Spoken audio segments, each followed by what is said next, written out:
On the interstate or any road in Indiana, wearing a seatbelt is a requirement. It may not be convenient, but it could save your life. But when riding on a school bus, the law is different. News 18's Brittany Tyner reports when an area school bus flipped on the interstate this spring, most were wearing seatbelts. Brittany.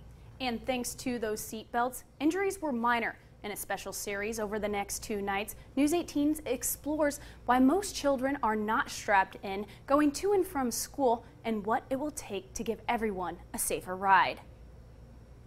The images from May 16th. I saw road sign flying by. Tough to watch. I saw dirt clods flying by. But for someone on board, At that moment, I braced myself. she couldn't prepare herself for what was about to happen. I felt the front left end of the bus kind of dig into the median, and that's when it began its roll. Just moments earlier, a group of Glass students, teachers, and chaperones was heading home from a fun-filled day at the Indianapolis Zoo. Jolie Ron was sitting near her 6-year-old daughter Murphy, resting her eyes after the long day, when she suddenly felt the Lafayette School Corporation bus fishtail.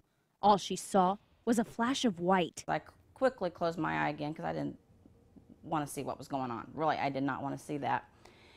And then as soon as I closed my eye again, we fishtailed to the right, and we must have fishtailed a couple more times. Jolie says she felt the bus shudder, then could only hold on as it completely flipped in the I-65 median. She says it all happened in slow motion, and in that moment, she noticed something eerie. Silence. Nobody on the bus screamed. I never heard anybody. Maybe they were saying things, but I just never heard it. Jolie immediately checked to see she wasn't seriously injured, then checked on Murphy. She had folded herself in half like a clam, and so it was kind of hard to assess her, but I heard her crying, and she was moving, so I felt she was fine.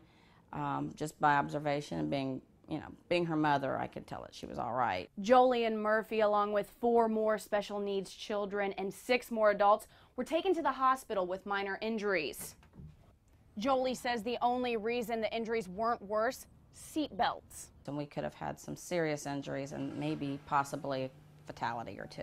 Superintendent Les Huddle says all the children and most of the adults were wearing seat belts. He agrees seat belts played a key role in keeping the injuries minor. He says the crash caused the corporation to rework its field trip procedures.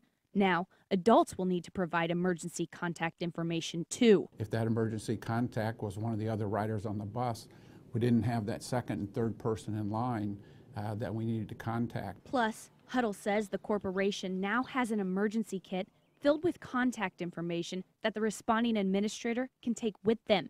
State police believe a white box truck or van forced the bus off I-65.